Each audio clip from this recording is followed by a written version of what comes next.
बिस्मिल्लाहिर्रहमानिर्रहीम। अस्सलाम वालेकुम दोस्तों, amazing tech solution YouTube channel की टीम की तरफ से बिज़नेस सॉफ्टवेयर सीरियल में खुशामदीद। दोस्तों, बिज़नेस के अंदर अखराजात को कंट्रोल करने का भी एक अमल होता है जिससे कारोबार के अखराजात का अंदाज़ा लगाया जा सकता है। तो इस वीडियो में हम सॉफ्टवेयर की मदद से एक्सपेंसेस या अखराजात को मैनेज करने के बारे में देखते हैं कि सॉफ्टवेयर किस तरह से कारोबार के अखराजात को कंट्रोल कर रहा होता है। तो अब हम अपनी स्क्रीन पर मूव करते हैं और देखते हैं कि हमारे पास एक्सपेंसेस को सॉफ्टवेयर की मदद से किस तरह से कंट्रोल करना है।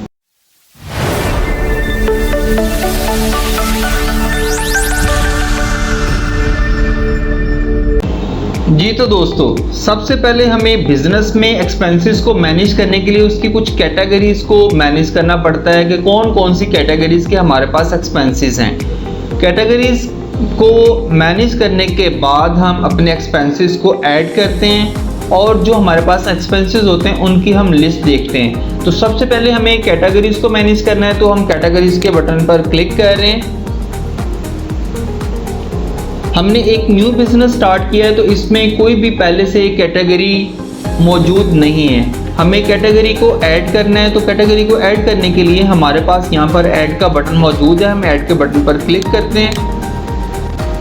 हमारे पास देखें एक पॉपअप बॉक्स शो हो चुका है। यहाँ पर हम अपनी बिजनेस में एक्सपेंस की कैटेगरी का नाम लिख देते हैं। जैसे हम यहाँ पर सैलरीज का एक्सपेंस मैनेज करना चाह रहे हैं तो यहाँ पर हमें सैलरीज का नेम देना होगा। इसके बाद मुझे इसका एक कोड देना होगा। जैसे मैं 1221 के नाम से इसका एक कोड लिख देता हूँ जो कि हमारे बिजनेस के लिए एक्सपेंस कैटेगरी का कोड होगा। तो ये नाम और कोड लिखने के बाद हम सेव का बटन प्रेस करेंगे। देखिए, जैसे ही हमने नेम और कैटेगरी का कोड लिखने के बाद सेव का बटन प्रेस किया तो हमारे पास कैटेगरीज की लिस्ट में एक कैटेगरी ऐड हो चुकी है। तो अब मैं टाइम को सेव करने के लिए यहाँ पर वीडियो को कुछ टाइम के लिए रोककर मज़ीद एंट्रीज करता हूँ ताकि हम वीडियो के अंदर बहुत ज़्यादा इसके लिए टाइम ना यूज़ करें। यहाँ पर हमने कुछ कैटेगरीज को ऐड कर लिया है। हमारे पास डिफरेंट कैटेगरीज अब इस यहाँ पर मौजूद हैं। जैसे एडवर्टीजमेंट के नाम से बिल्डिंग रेंट है, डेमो, एक्सपेंडिचर, मेंटेनेंस, अदर्स।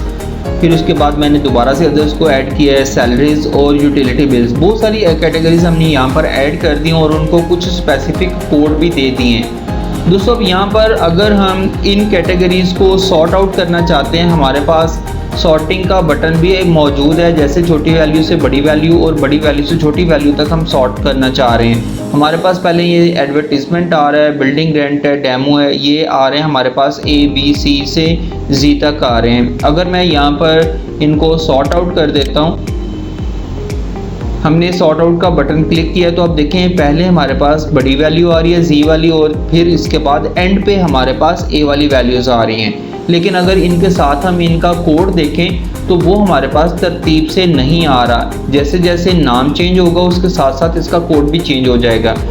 अब अगर मैं इसको कोड वाइज करना चाह रहा हूँ तो कोड वाइज करने के लिए हम यहाँ पर सॉर्ट पर क्लिक करते हैं। अब देखें हमारे पास जो पहली वैल्यू आ रही है उसमें कोई भी हमने कोड असाइन नहीं किया, लेकिन उसके बाद वाली तमाम एंट्रीज में हमने कोड असाइन किया हुआ है। इसी तरह से अगर सबसे बड़ी वैल्यू जो नीचे आ रही है इसको हमें सबसे ऊपर शो करवाना है तो हम फिर से इसको सॉर्ट पर क्लिक करेंगे और ये हमारे पास सबसे बड़ी वैल्यू सबसे टॉप पे आ जाएगी और सबसे नीचे सबसे छोटी वैल्यू होगी। अब यहाँ पर अगर देखें हमने इस वैल्यू को कोई सी भी इस एंट्री को कोई सी भी वैल्यू नहीं दी है तो हमें इसको एडिट करना होगा। जैसे हमारे पास इसको लास्ट नाम क्या आ रहा है 1228 कोड है। अब डेमो को एक कोड हम असाइन कर देते हैं 1229 के नाम से। तो एडिट के बटन पर हमें क्लिक करना होगा। हमारे पास पॉपअप बॉक्स आ रहा है, यहाँ पर हमने कोड नहीं दिया था तो 1229 के नाम से मैं एक कोड दे देता हूँ और अपडेट का बटन क्लिक करने पर ये एंट्री हमारे पास सक्सेसफुली अपडेटेड हो चुकी है। तो दोस्तों, हमारे पास ये तमाम कोड्स अब मौजूद हैं। यहाँ पर हमने अदर के नाम से 2 मरतबा एंट्री की थी। अगर कोई एंट्री हमें यहाँ पर नहीं चाहिए या कोई कैटेगरी हमने 2 टाइम मैनेज कर दी है या कोई एक्स्ट्रा कैटेगरी है जिसको हमें अपने बिजनेस में यूज़ नहीं करना है तो हम डिलीट के बटन पर क्लिक करते हुए इसको डिलीट भी कर देंगे। जैसे डिलीट का बटन क्लिक करेंगे हमारे पास कंफर्मेशन मैसेज आ जाएगा कि क्या आप इसको डिलीट करना चाहते हैं। ओके का बटन प्रेस करने पर ये डिलीट हो जाएगा। इसके बाद हमारे पास यहाँ पर सर्च बार आ रही है। सर्च बार में जैसे मुझे एक कैटेगरी फाइंड आउट करनी है यूटिलिटी बिल्स के नाम से, तो मैं यहाँ पर UT अभी लिख रहा हूँ। तो साथ ही कंपाइलर ने यहाँ पर सर्च इंजन ने ये काम किया कि उस लेटर से जो मिलते नाम की कैटेगरीज हैं उनको डिस्प्ले करवा दिया है। तो अब यहाँ पर मज़ीद हम इनको चेंज कर सकते हैं। इसके अलावा अगर मैं इसको ख़त्म करता हूँ तो फिर से हमारे पास वो तमाम कैटेगरीज शो होना यहाँ पर नज़र आना शुरू हो जाएंगी।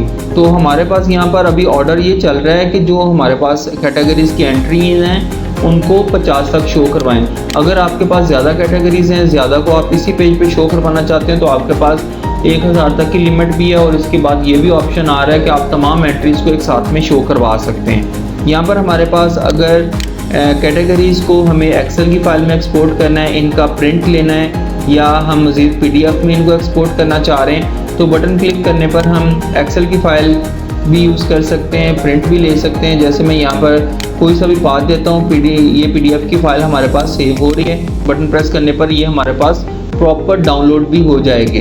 तो दोस्तों इस तरह से हम इनका प्रिंट भी ले सकते हैं। जैसे ही प्रिंट के बटन पर हम क्लिक करते हैं तो हमारे पास ये तमाम जो कैटेगरीज हैं उनके नेम आ रहे हैं और ये प्रिंट में हमारे पास एक पेज पर प्रिंट भी हो जाएंगी।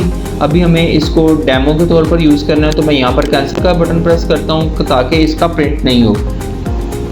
दोस्तों इसके अलावा हमारे पास मज़ीद अगर हमें कोई कैटेगरी ऐड करनी है तो हम कैटेगरी के ऐड पर क्लिक करते हुए ऐड भी कर सकते हैं। मज़ीद कैटेगरीज को भी यहाँ पर ऐड किया जा सकता है। दोस्तों अब हमारे पास सेकंड प्रोसेस इसमें ये होगा कि हमने कैटेगरीज के बाद जो एक्सपेंसेस हैं उनको ऐड करना है। तो ऐड एक्सपेंस के बटन पर हम क्लिक करेंगे। हमारे पास ऐड एक्सपेंस से मुतालिक एक फॉर्म आ गया है। यहाँ पर हमें बताना होगा कि अगर हमारे पास एक से ज़्यादा मकामात पर इस बिज़नेस को चलाया जा रहा है तो कौन से बिज़नेस का यहाँ पर जो हमारे पास फ्रेंचाइज़ है या बिज़नेस का वो नाम है जिसकी मदद से हम उसको ऐड करना चाह रहे हैं। तो यहाँ पर मैं एक नाम सिलेक्ट करता हूँ। इसके बाद मुझे एक्सपेंस की कैटेगरी सिलेक्ट करनी है। जो हमने कैटेगरीज बनाई थी उसकी सारी लिस्ट यहाँ पर हमारे पास मौजूद है। जैसे मैं यूटिलिटी बिल्स या बिल्डिंग रेंट को यहाँ पर ऐड कर लेते हैं। इसका रेफरेंस नंबर, जो भी बिल का रेफरेंस नंबर है वो हम यहाँ पर ऐड कर देंगे। इसके बाद वो कौन सी डेट को आपने पे किया है। फिर उसके बाद हम यहाँ पर एक्सपेंस फॉर ये हम यूज़ कर देंगे कि जैसे एडमिनिस्ट्रेटर ने ये पे करना है या मज़ीद जो हमारे पास बिज़नेस के जैसे पार्टनर्स हैं या किस बंदे से ये पे करवाना चाह रहे हैं उसका यहाँ पर हम मेंशन कर देंगे कि ये कौन सा बंदा एक्सपेंस सपोर्ट कर रहा है। और बाकी इसकी जो अटैचमेंट है वो फाइल हम यहाँ पर अटैच कर देंगे। इससे रिलेटेड कुछ नोट भी हम यहाँ पर लिख सकते हैं। इसके बाद अगर इस पर कोई टैक्स है तो टैक्स को भी हम यहाँ पर ऐड कर देंगे कि जैसे हमने टैक्सेस ऐड किए होंगे अपने बिज़नेस में, GST है, VAT है या कुछ भी और टैक्स है, तो उस टैक्स की जो वैल्यू है वो हमें यहाँ पर यूज़ करना है। अब देखिए हमारे पास इसमें जो एक्सपेंस है वो हम यहाँ पर ऐड करते हैं कि टोटल अमाउंट कितनी है। अगर हम बात करें कि यहाँ पर हमारे पास 45,000 है तो इसमें हमारे पास यहाँ पर 45,000 की वैल्यू आ रही है। अब ये सेक्शन में बात करते हैं कि जो हमारे पास ये एक्सपेंस है इसकी पेमेंट हम कितनी कर रहे हैं। जैसे अगर हम बात करें कि इसमें हमने 30,000 तक की पेमेंट की है और इसको हम दे रहे हैं कैश में, तो हम यहाँ पर पेमेंट अकाउंट कौन सा है, जैसे हम कहते हैं कि इनकम के अकाउंट से हम ये पेमेंट कर रहे हैं। दोस्तों यहाँ पर हमने सिलेक्ट कर दिया कि हम इनकम का जो अकाउंट है उसकी मदद से पेमेंट करेंगे और पेमेंट का अगर कोई नोट लिखना है तो वो भी हम यहाँ पर ऐड कर सकते हैं।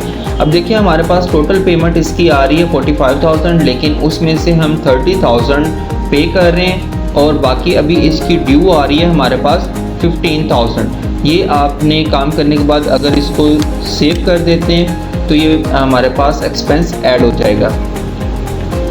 यहाँ पर अगर हम इसकी लिस्ट में व्यू करें तो जो हमने एक्सपेंस ऐड किया है बिल्डिंग रेंट फैसलाबाद सिटी का, तो उसमें हमारे पास इसका पेमेंट स्टेटस व्यू हो रहा है पार्शियल।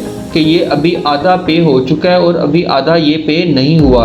हमारे पास जो लिस्ट आ रही है, इस लिस्ट के अंदर वो तमाम एक्सपेंसेस की लिस्ट आ रही है जितने एक्सपेंसेस अभी तक हमारे बिजनेस में हुए हैं। इससे सबसे पहले हमारे पास इसमें एक ये सेक्शन आ रहा है कि आप कौन सी बिजनेस लोकेशन को देखना चाहते हैं। तमाम बिजनेस लोकेशंस को देखना चाहते हैं, एक्सपेंस फॉर किसी एक पर्सन का देखना चाहते हैं, आप किसी एक कैटेगरी का देखना चाहते हैं, या आप किसी डेट की रेंज में, जैसे हम बात करते हैं कि महीने की पहली 10 दिनों में अगर एक्सपेंस कितना हुआ है, या हम कुछ मंथ्स का एक्सपेंस देखना चाहते हैं, ईयर्स का एक्सपेंस देखना चाहते हैं, तो यहाँ पर हम डेट की रेंज भी दे सकते हैं। हमारे पास यहाँ पर डेट की रेंज भी मौजूद है। जैसे यहाँ पर कस्टम रेंज पर हम आते हैं और यहाँ पर हम बात करते हैं कि हमारे पास जैसे अगस्त में आ रहे हैं 2020 में, 1 अगस्त 2020 से लेकर हमारे पास जो दिसंबर में 31 दिसंबर तक के एक्सपेंसेस हैं, सिर्फ उनको शो करवाना है। और ये सिलेक्ट करने के बाद हम अप्लाई का बटन प्रेस करेंगे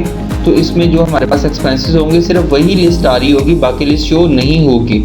अब देखिए यहाँ पर हमारे पास तमाम लोकेशंस में जो यहाँ पर एक्सपेंसेस हैं वो फैसलाबाद सिटी से रिलेटेड आ रहे हैं, लोकेशन इसकी आ रही है। अभी इसमें एक्सपेंसेस की जो कैटेगरीज हैं वो अदर एक्सपेंस भी हैं, सैलरीज भी हैं, बिल्डिंग रेंट भी है, यूटिलिटी बिल्स भी हैं। अगर हम बात करें कि यहाँ पर कैटेगरी एक स्पेसिफिक होनी चाहिए, जैसे सैलरी को ही सिर्फ हमने शो करवाना है, तो ये सैलरी से रिलेटेड कोई एंट्री अभी अवेलेबल नहीं है। इसी तरह से बिल्डिंग रेंट को देख लेते हैं, बिल्डिंग रेंट भी हमारे पास मौजूद नहीं है। इसको अगर हम नेक्स्ट रेंज में ले जाएं, यहाँ पर हमारे पास अगर बात करें कि जिस मंथ में जो एंट्रीज है वो शो करवा दो, तो ये देखें बिल्डिंग रेंट हमने यहाँ पर पे किया हुआ है। इसके अलावा अगर हम देखें यूटिलिटी बिल भी पे हुआ है। यूटिलिटी बिल को हम देखते हैं कि इस मंथ में हमारे पास जो आ रही है लोकेशन फैसलाबाद सिटी की, क्या इसमें अवेलेबल है। तो ये सारी की सारी एंट्रीज हम यहाँ पर मैनेज कर सकते हैं। लोकेशंस भी देख सकते हैं, यूटिलिटी बिल्स या तमाम के तमाम एक्सपेंसेस अगर देखेंगे तो वो तमाम एक्सपेंसेस हमारे पास डिस्प्ले हो जाएंगे।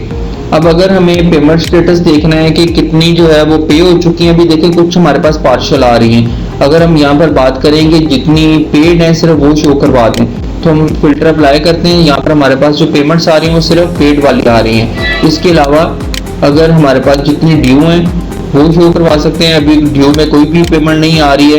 इसी तरह पार्शल को अगर शो करवाते हैं तो पार्शल में देखें हमारे पास 2 पेमेंट्स ऐसी हैं जो पार्शल में आ रही हैं। अभी इनकी मजीद हम डिटेल देखते हैं। यहाँ पर एक्शन में आके हमारे पास ऑप्शन आ रहा है कि इनको हमें एडिट करना है या हमें अगर पेमेंट करनी है, यहाँ पर ऐड पेमेंट का ऑप्शन भी मौजूद है। पेमेंट जो हमने की है उसको यहाँ से व्यू भी कर सकते हैं कि हमने ये पेमेंट की थी, ठीक है, उसका कंप्लीट जो स्टेटस है वो कौन से अकाउंट से की है, किस मेथड से की है, कैश की है, उसका कार्ड के ज़रिए पेमेंट की है या हमने चेक के ज़रिए पेमेंट की है, तो वो सारे का सारा स्टेटस भी यहाँ पर आ रहा होगा हमारे पास। इसका प्रिंट भी लिया जा सकता है, इसको यहाँ से व्यू भी किया जा सकता है। जैसे हम यहाँ पर व्यू पेमेंट पर क्लिक कर रहे हैं तो हमें पता चल रहा है कि इस पेमेंट का कंप्लीट जो सिनेरियो स्टेटस है वो क्या है। इसके बाद अगर हमने यहाँ पर इसकी मजीद पेमेंट भी करनी है तो पार्सल पर हम क्लिक करेंगे, हमारे पास ऑप्शन आ जाएगा कि इसकी पेमेंट को अगर हमें ऐड करना है तो हम ऐड पेमेंट पर आएंगे। पहले हमारे पास जो पेमेंट है वो हो चुकी है कुछ, और कुछ अभी हमारे पास बाकी है 15,000। हम यहाँ पर इनको इनकम के अकाउंट से पे कर लेते हैं और इसको पेमेंट मेथड जो है वो हम दे देते हैं। जैसे चेक की मदद से हमने पेमेंट करनी है तो यहाँ पर चेक का कुछ नंबर दे देंगे और इसका पेमेंट नोट यहाँ पर लिख देंगे कि जैसे ये कौन से बैंक से है, हम यहाँ पर लिख देते हैं जैसे कि ये हमारे पास आ रहा है HBL बैंक है, और इसका अगर कुछ भी हमने कोड लिखना है जैसे ये हमारे पास लाहौर से रिलेटेड है HBL लाहौर, और इसको हम सेव कर देते हैं। अब ये देखें कंप्लीट पेमेंट हम कर रहे हैं। अगर इसमें से मज़ीद कुछ पेमेंट हमने कम करनी है, 15,000 टोटल ड्यू है, अगर इसमें से हम 10,000 का चेक दे रहे हैं तो यहाँ पर 10,000 लिख देंगे, सेव का बटन क्लिक करते हैं। अभी देखिए हमारे पास टोटल जो पेमेंट थी इसकी वो आ रही थी 45,000, लेकिन अभी कुछ पेमेंट हमने पे कर दी हुई है और बाकी पेमेंट आ रही है हमारे पास 5,000। पेमेंट पर आके फिर से हम क्लिक करते हैं तो हम देखेंगे कि 2 एंट्रीज हो चुकी हैं। एक मरतबा हमने कैश की मदद से 30,000 की पेमेंट की है और दूसरी मरतबा हमने चेक की मदद से 10,000 की पेमेंट की है। तो हमने टोटल पेमेंट जो की है उसमें से अभी 5,000 की पेमेंट बाकी है। तो दोस्तों यहाँ पर हमारे पास ये तमाम एक्सपेंसेस आ रहे हैं, इनकी पेमेंट का स्टेटस भी आ रहा है, कैटेगरी भी आ रही है, कौन सी लोकेशन है, इसके अलावा टोटल अमाउंट इनकी क्या है, पेमेंट ड्यू कितनी है, एक्सपेंस किस पर्सन ने किए हैं मैंने, फिर उसके अलावा हमारे पास एक्सपेंसेस के अगर कोई नोट्स हैं तो वो भी यहाँ पर आ रहे होंगे, फिर किस पर्सन ने इस एक्सपेंस को ऐड किया है उसका भी यहाँ पर कंप्लीट स्टेटस हमारे पास मौजूद है। इसके अलावा एक्शन बटन में हम इनको एडिट या डिलीट भी कर सकते हैं। जो एक्सपेंसेस हैं अगर हमें उनको डिलीट करना है तो यहाँ पर डिलीट का बटन प्रेस करेंगे तो हमारे पास डिलीट हो जाएंगे। यहाँ पर मज़ीद सेकंड सेक्शन में हम पेमेंट जिस तरह से मैनेज कर रहे थे बटन पर क्लिक करते हुए, इसी तरह से यहाँ से भी हम पेमेंट्स को मैनेज कर सकते हैं। बाकी अगर हमें कोई स्पेसिफिक पेमेंट को या स्पेसिफिक एंट्री को सर्च करना है तो हमारे पास सर्च बार भी अवेलेबल है। दोस्तों इसके बाद हमारे पास आखिर में इनसे रिलेटेड रिपोर्ट्स होती हैं। जैसे हमारे पास रिपोर्ट्स का ऑप्शन भी मौजूद है, हम रिपोर्ट पर क्लिक करते हैं और यहाँ पर देखिए हमारे पास एक्सपेंसेस की रिपोर्ट आ रही है। एक्सपेंसेस रिपोर्ट पर हम क्लिक करते हैं तो हमारे पास कंप्लीट इनसे रिलेटेड फ़िल्टर भी आ रहा है कि तमाम लोकेशंस की हमें देखनी है या किसी एक लोकेशन की हम रिपोर्ट देखना चाह रहे हैं, तमाम कैटेगरीज़ की, या फिर इसमें से भी किसी एक कैटेगरी को सिलेक्ट किया जा सकता है। और इसी तरह से हम डेट की रेंज को भी सिलेक्ट कर सकते हैं। हमारे पास ये देखें अभी जो कैटेगरीज आ रही हैं जिसमें एक्सपेंसेस हमने मैनेज किए हैं वो तमाम एक्सपेंसेस आ रहे हैं। इसमें सबसे ज़्यादा एक्सपेंस हमारे पास बिल्डिंग रेंट का आ रहा है। ये ग्राफ हमें रिप्रेजेंट कर रहा है कि हमारे पास कौन सी कैटेगरी के एक्सपेंसेस ज़्यादा हैं और कौन सी कैटेगरी के एक्सपेंसेस सबसे कम हैं। तो यहाँ पर हम देख सकते हैं कि हमारे पास एडवर्टीजमेंट का जो बैलेंस है वो सबसे कम है, जैसे 500 यहाँ पर हमने मैनेज किया हुआ है। इसके बाद हमारे पास कुछ ये यूटिलिटी बिल्स इससे ज़्यादा हैं। इसके बाद हमारे पास बिल्डिंग रेंट आ रहा है। इसके बाद हमारे पास ये भी बिल्डिंग रेंट ही आ रहा है लेकिन ये अदर लोकेशन का होगा। इसी तरह से ये भी टोटल एक्सपेंस हमारे पास आ रहा है इसका बिल्डिंग रेंट का जो कि 45,000 है। तो दोस्तों हमारे पास इसके बाद जो इसकी रिपोर्ट आ रही है इनको हमें यहाँ पर टोटल एक्सपेंस तमाम कैटेगरीज के भी आ रहे हैं और इसको हम अपनी मर्ज़ी से प्रिंट भी कर सकते हैं। जैसे प्रिंट का बटन प्रेस करते हैं तो हमारे पास इसका कंप्लीट जो स्टेटस है वो डिस्प्ले हो रहा है कि हमारे पास एडवर्टीजमेंट का क्या बैलेंस है, बिल्डिंग रेंट है, इसी तरह से यूटिलिटी बिल्स हैं और टोटल जो है वो हमारे पास कितना एक्सपेंस हो चुका है। जो भी हमने फ़िल्टर अप्लाई किया होगा उससे रिलेटेड कंप्लीट रिपोर्ट हमें मिल जाएगी और इसका हम प्रिंट भी कर सकते हैं। तो दोस्तों ये हमने एक एक्सपेंस को मैनेज करने से रिलेटेड तमाम चीज़ों को स्टेप बाय स्टेप कंट्रोल करने की कोशिश की है और आपको ये बताने की कोशिश की है कि आप किस तरह से अपने बिज़नेस के लिए एक्सपेंसेस को मैनेज कर सकते हैं। मज़ीद अगर आप लोगों की कोई क्यूरी हो, कोई क्वेश्चन हो, आप लोगों को किसी स्टेप में कोई समझ नहीं आ रही हो तो आप कमेंट लाजमी कीजिएगा, अपनी राय का इजहार लाजमी करें। कमेंट सेक्शन आपके पास मौजूद है वीडियो के बॉटम साइड पर और उसमें आप कोई भी क्वेश्चन हो तो वो लाजमी क्वेश्चन कर सकते हैं। मज़ीद आप लोग कॉन्टैक्ट भी कर सकते हैं। वीडियो को लास्ट तक देखने का शुक्रिया। अल्लाह हाफ़िज़।